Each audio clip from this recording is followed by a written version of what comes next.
everybody. This is Peter Mullins. Really excited to have you join here on another edition of Fora. Today, I'm joined by Arunn Ramadoss, who's the head of marketing at Opus 2. Arunn, great to see you again.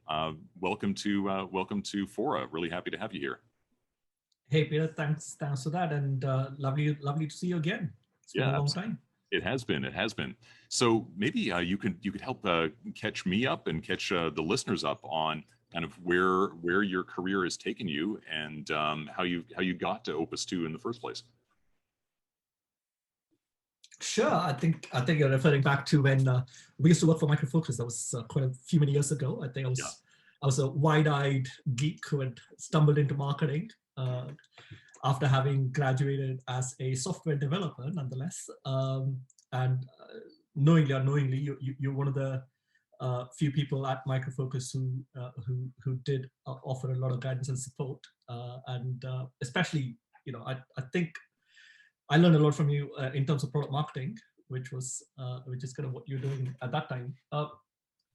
Life's come a long way since then. I spent some time at Micro Focus in the kind of campaigns role. I think you interviewed Sarah Wonders now. She used to be Sarah Deneen. She had the unenviable job of teaching me what a campaign is at that time. And I worked with her to pretty much launch my first campaign, which was great. And since then, I've moved from Micro Focus, which was an enterprise middleware business in technology, to education technology with a startup called Talus. I spent a little bit of time in travel technology for a year and a half or so with an Israeli company.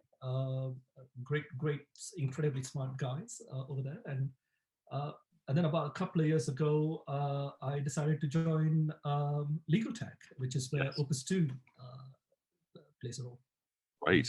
That's great. And so now you're heading up marketing at Opus 2. So maybe you can tell me a bit about the market there for legal tech. Who exactly are you selling to at Opus 2? Is it the office manager? Is it the head partner, or who is it that you're trying to target? Sure, great question. Opus 2 is most people wouldn't have heard about us unless you're really in the industry.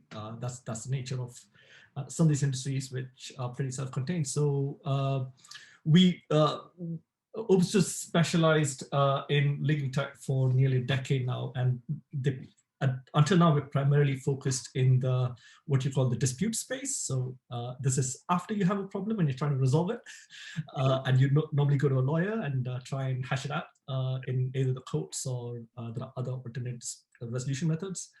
And what we do is really help modernize their entire practice, take them out of the paper world, bring them into a more kind of connected digital world where you can bring people together in a seamless connected platform, which adds efficiency throughout the whole process, and also creates the whole new value you kind of get in the digital world that you can't really compare back to the physical world. So that's primarily where we operate. And the last couple of years, many of our clients have really started pulling us towards the non-litigation or dispute space. So legal work kind of roughly splits into this disputes, which is your litigation arbitration space, and then your what's known as transactions.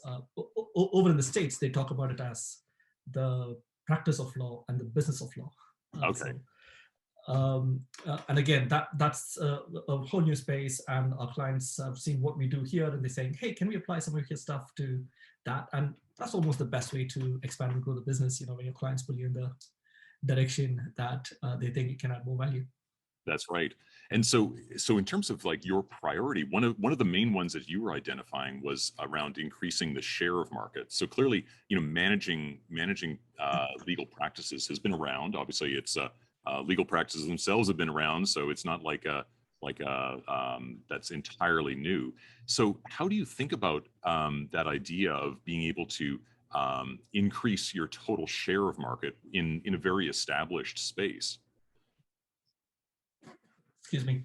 I think one easy and difficult challenge for Opus 2 is that there's still a huge headroom in the market. Even though we've been around for a long time, and the legal industry generally it's like your other three largest industries in the world: health, finance, legal, um, and education. And they're very slow moving in adopting technology.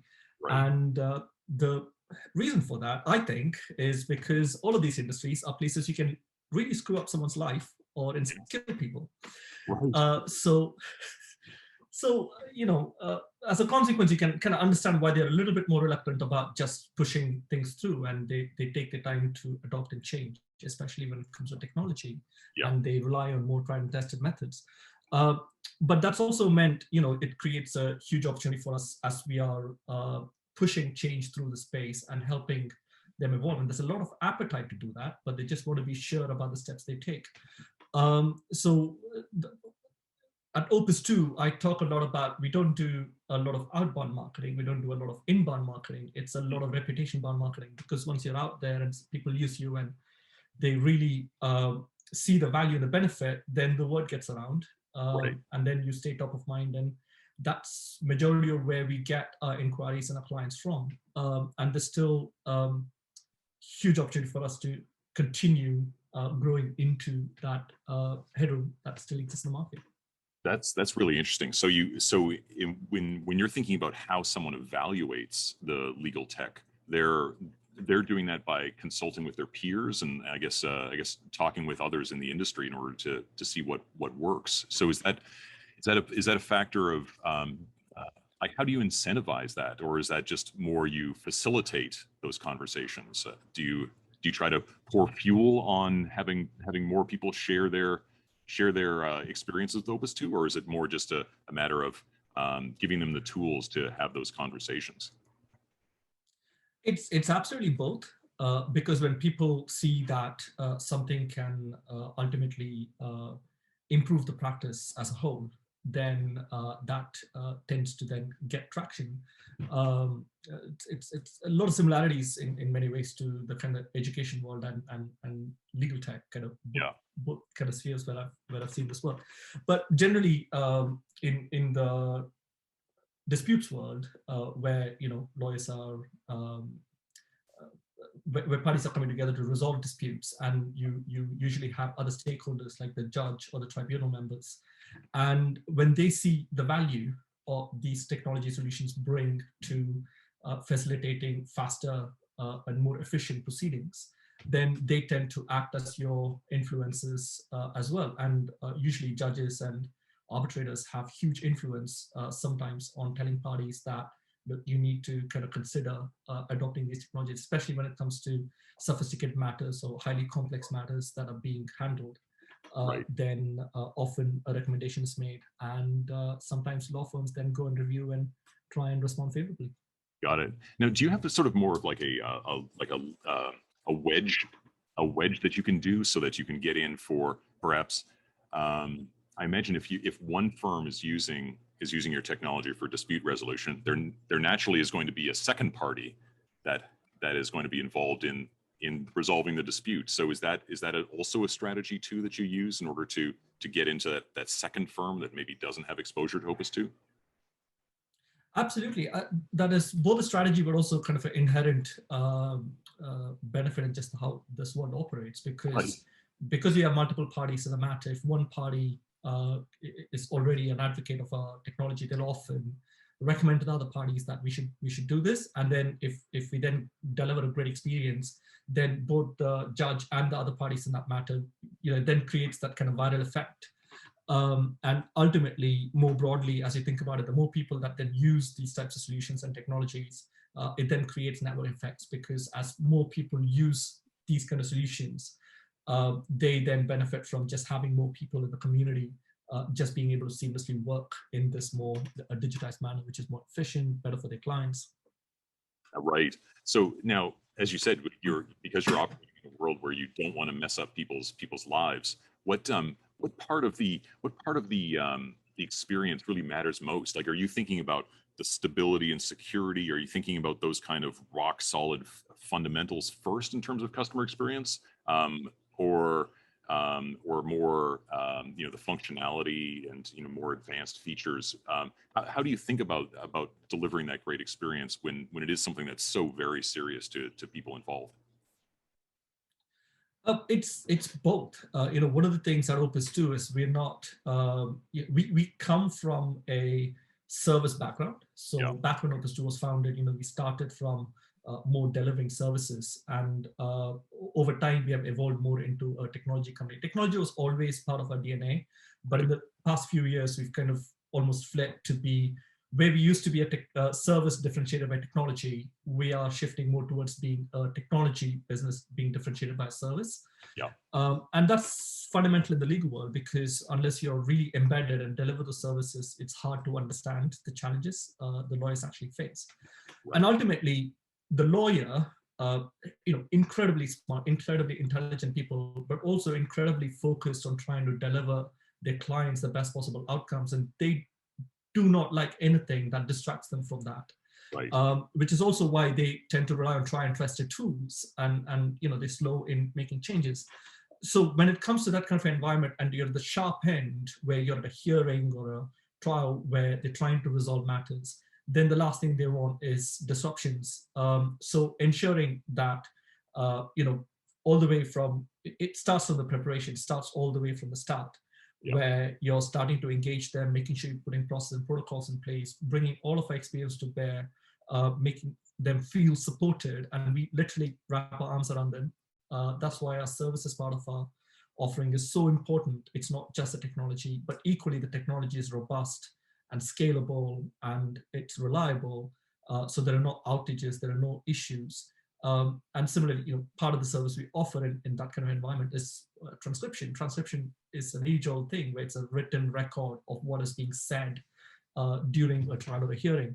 And if you look at recently, there's been this whole rage about speech to text, right? And you've got people like Auto, et cetera, who do AI-led transcription, and they boast about 90% plus accuracy levels. right. In the legal world, you need to be 99% plus accuracy Right. levels. That's the expectation. So typically, if you turn up and say, yeah, our transcript will be 90% accurate, it's like, okay, that's not going to work. Right. Where you're trying to decide whether to award a multi-million-dollar, Right. verdict. So Especially, that kind of, mhm. especially when you're dealing with with technical language too. I imagine that must make it even more difficult. Indeed, and one of the things is court reporters, as they're called, people who officially transcribe your legal proceedings. They're not being trained anymore. Right. You don't have any more coming out of colleges. The colleges cease to exist. So yes, the world is moving towards technology, and over time there will be technologies that will do this in a much more automated fashion. But coming back to kind of your question about how do we ensure that, that's both kind of ensuring that the technology is robust and it's delivering a great experience, but also it's combined with that service and knowledge and expertise that we bring together. Right. Okay.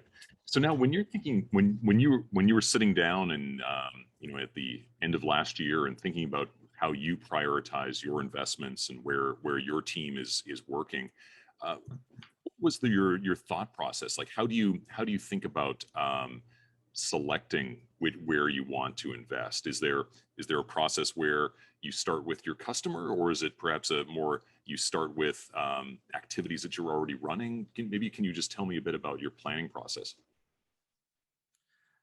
Sure. I think, and you probably appreciate it, Peter. You've worked in kind of different types of organizations, and life's always very different when you're working for a larger organization like Micro Focus versus when you're in a startup versus a scale up. And I don't think one can arrive at this kind of prioritization process from just one angle. Ultimately, the most important thing is your clients, because those are people you need to engage in. You need to create something that the market is ready to receive and requires. And without that, you can't generate engagement. But at the same time, if you're kind of pushing something that the market wants, but it's not aligned to what the business is trying to do or where they're trying to go, that's not good enough. So that becomes like tail wagging the dog kind of situation. So you almost have to take both those things. And then the third component is, of course, kind of who you are as a business, what's your structure and what are your strengths. This is an advice that came from a very odd place. It actually came when I was playing Monopoly with one of my friends, and he was such a great player, and I kept losing against him all the time. And he just looked at me after about the fourth game of me losing, and sorry, not monopoly, risk. Why am I getting this wrong? And he told me one simple sentence. He said, before you start playing the game, look at the lay of the land. Just look at the Right. board, see what's going on, and then play to the board. Don't just play to one kind of strategy that you got set at the start. Right. And that's such a great piece of advice. I've applied that actually everywhere, including life, but more so in marketing. Is you go into different organizations, and one thing that is really interesting is the lay of the land is very different, and different organizations have different strengths. Right. Marketing obviously these days is not kind of one thing; it's quite continuous, Right. unlike the silos we operated in. And some organizations will already have certain areas well covered within other parts of the business, which means you can focus on the things that that organization really needs, and then try and map that to the clients. So Right. when we came to the end of last year, obviously it's been quite a year with COVID, and that's a huge factor in almost everybody's thinking. But part of that thinking was, okay, what do our clients need? For example, COVID's a huge impact. It's been an accelerant in the legal world. Obviously, Right. technology adoption has been huge. So what are they missing the most? So now everybody's kind of grappling about what's next. What does all these kind of changes we've made in such a short period of time, what does that mean? Are we going to kind of be a rubber band and go back, or what is this new normal, as everybody keeps describing? Yeah. And then kind of mapping that to where we are as a business, because as I mentioned, our clients are pulling us in new directions. They want that, but at the same time, you need to keep the existing business rolling and make sure people understand what that story is. Opus 2, are you still focused on disputes, or are you suddenly just going to go away to this other thing and let this thing fall away? No, it's an extension. We're going beyond. We're not moving to. Right. So just making sure that story kind of maps, and we make sure our clients feel reassured, but also they feel that we're coming from a place of understanding as well as expertise, and we can take them through that journey, is critical for us this year. And that's kind of just a view of how we might approach that prioritization process. That makes a lot of sense. I love the idea of the lay of the land, because I think I always think, oh, I'm thinking about it correctly because I'm thinking about the customer. But you're right. You need to think not only about the customer, but what the market, about what your own internal structures and systems and expertise looks like. Because if you're not projecting out into the market from a position of strength and from your own strengths, it's going to be tough to communicate a great story to your audience. So that's absolutely right. And I think marketing and marketing technology especially is going through such a huge amount of innovation and change. And I was telling somebody the other day on LinkedIn, I kind of feel like I'm in some kind of business version of Tinder. Every other day I'm kind of hit up by somebody swiping left and right. Either they want to present a new role to me, or they want to talk to me about some new AI solution that's come up, or some replacement for a CRM. yeah. And then somebody wants to talk to you about this great new marketing methodology that they've come up with, or lead scoring. And sometimes it can be so distracting when you suddenly think, am I not doing something I should be doing? Is there a secret Right. sauce? And there's that kind of FOMO as well. At the same time, I agree with what you said. Sometimes you kind of have to fall back and say, not everything is going to be right for me. Yeah. Unless I'm an Oracle and I've got such a big, Right. vast area of business, and you will probably deploy almost every single tool. And even then, it's horses for courses, right? Yeah, that's right. That's right. Well, and that's something I've been thinking a lot about recently, is like this, I'm sure you've seen the MarTech landscapes where there's 5,000 logos spread across, a page, and it looks like a Seurat painting. And I keep thinking to myself that just encourages MarTech bingo, where, I need to have one of these and one of these and one of these. And you're right. I feel like I'm the FOMO, that I'm falling behind because I don't have this one or this one or this one, when that should not be, it shouldn't be how I think about it. I should be back to what you were saying, the lay of the land, understand my customer, understand me and what my priorities are. Does that hold true? Do you think that hold true? Yeah, absolutely. And one of the interesting things in that is, I think, there's kind of very often people talk about the two extremes, because you either talk about experimentation, Yeah. Or people talk about kind of sustaining or just refining and improving what you have. And usually it's like all startups have to experiment, all big companies have a lot going on that they have to refine. Yeah. And then big companies need to kind of experiment more, and startups need to kind of, have more refinement. But there's this kind of whole bit in the middle, which I kind of refer to as building, Right. because I kind of see it as there's always this tension between experimentation, building, and sustaining or refinement. Yeah. And startups will usually skew more towards experimenting, because you only need like that one big client to land, Right. to get to cross the chasm and do all that. Yeah. In a larger company, you've already got a lot going, you're incumbent, so you already have a lot of processes which you want to sustainably develop. But in a scale up, as you're going from that 50 million to your next 150, Yeah. we can't ignore the need to build, because you can't just keep experimenting as Right. you were earlier. Right. Because now you need a more sustainable way of building a pipeline and building a brand and building engagement, which means you really need to start thinking about what sustainable processes are you going to build out that you didn't have. And Right. that goes all the way from how you build your team to how you build your systems to what kind of processes and knowledge you build into your organization. Right. Yeah, and you need to keep that organization nimble and flexible, so that experimentation doesn't get lost as you get older, so that you're not falling into one or the other, but you are able to still weave experimentation in. And if you don't have a flexible organization where risk is encouraged, that's tough, isn't it? I love your choice of words there. You used nimble and flexible rather than agile, which seems to be the buzzword. I totally agree, because agile often kind of projects this notion that everything needs to be fast. Right. Whereas I always, or I used to be that camp, by the way, but I've since kind of maybe come to realize that agility is kind of more about being nimble and flexible, being able to change direction quickly rather than how fast you're going. Right. Which is totally true. Yeah. Well, that's great. Well, I know we're coming up on time, so Arunn, if you don't mind, maybe I can just ask you one last question, because one of the things that I admire about your career trajectory is being a chief marketer at a number of different organizations where there's specific markets, like now being in legal tech, for instance, or being in ed tech or other areas. How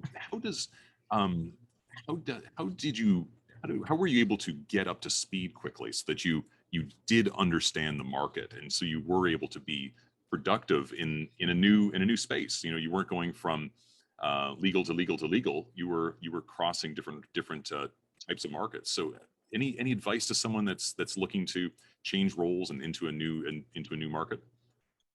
Sure. Look, part of the reason why that's happened with me is actually my weakness. And my weakness is I get bored very quickly. So I need something to kind of keep going. And I absolutely love getting to grips with something new and being the outsider to an extent. So I kind of went from developer to marketing, and then that wasn't, then I needed the next thing and the next thing. So I absolutely love discovering this, and then spending time in some verticals has just meant there's so much depth to these areas that you can really get in, and it's amazing to the opportunity to bring people together, especially now in legal tech, and our company actually has a lot of great ex-lawyers who've chosen to make that brave journey across to come and work on the tech side, and just bring them together and seeing how we can create some new interesting messages being great. For people who are looking to kind of make that switch, one of the first things I'd say is just you need to be willing and open. Just open your mind and allow things to be challenged, and equally not be afraid to challenge. So that's tricky, but I've got it wrong so many times. Sometimes people have had to say, look, you've got an opinion, but that's what it is. Right. And I've got to step back and say, you're right. It's not, it's not the truth. So I think the most important thing is kind of being able to handle that tension and knowing when to step in and when to step back, and kind of constantly judging and calibrating whether where you should be pushing and pulling. That's really, really important. And the other thing is having patience, because sometimes you can kind of get in to a new space, and I've had this in some of my changes, and I've kind of felt, have I made a mistake? Have I kind of bitten off too much? And sometimes you realize it's just part of that learning process. You go through the ups and downs, and sometimes you hit a bit of a wall, but you push through that. So it's just a combination of be curious, calibrate where you lean in and where you step back. And I'd say be a little bit patient with yourself and give yourself a chance to make mistakes. And luckily, I've had great people around me and they've supported me making mistakes and being there to catch me. So when I fall, I've got to say a big part kind of goes to those people as well. That's great. That's terrific. Well, that's terrific advice. Arunn, really enjoyed this conversation. It was terrific to catch up with you again. I hope I can get over to the UK and we can have a game of Risk sometime soon. That sounds fantastic. Peter, great to speak to you again. Lovely to see you. Absolutely. And all the best. Really enjoyed our conversation. Same here. Thanks so much.